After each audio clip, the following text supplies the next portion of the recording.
Remue ménage. Remue ménage.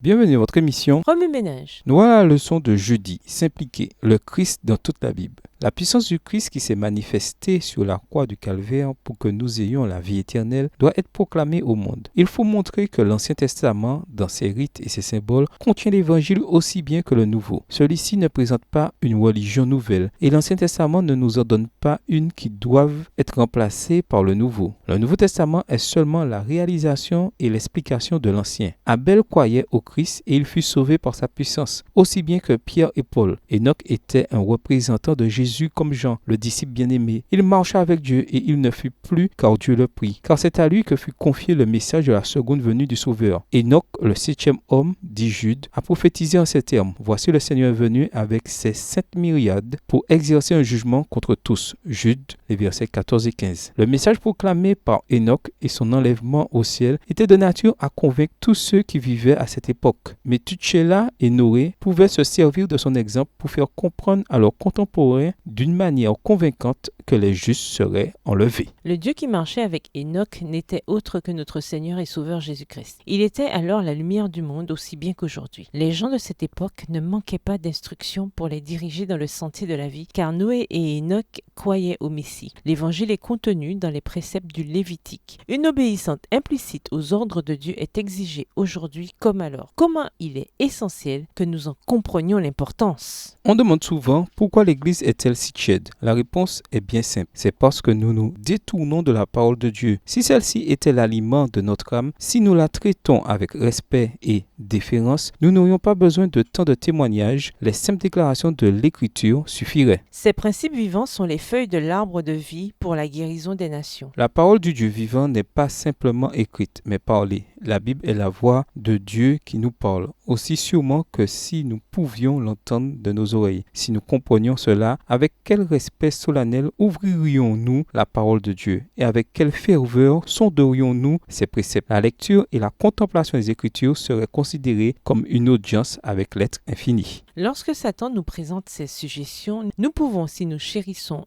ainsi par l'Éternel, nous réfugier dans l'attente du Très-Haut. Beaucoup n'imitent pas notre saint modèle parce qu'ils n'étudient que fort peu les traits de caractère précis de ce personnage. Ils sont nombreux ceux qui planifient sans cesse, qui sont toujours actifs, mais n'ont ni temps ni place pour faire du précieux Jésus un compagnon intime et chéri. Ils ne lui soumettent ni leurs pensées ni leurs actes, demandant: est-ce là la voie du Seigneur? S'ils s'en donnaient la peine, ils marcheraient avec Dieu à l'instar d'Enoch. Extrait du livre Testimonies for the Church, volume 6, les pages 392 et 393, livre écrit par Ellen G. White. Remue ménage. Suite à l'étude d'Ésaïe 55, les versets 1 à 13, en quoi ce chapitre s'applique-t-il dans votre vie? Quelles sont les applications pratiques que vous devez faire à votre école, dans votre famille, au travail et à l'église? Révisez le verset à mémoriser. En quoi s'applique-t-il à votre vie cette semaine? Au revoir. Et à demain si Dieu veut.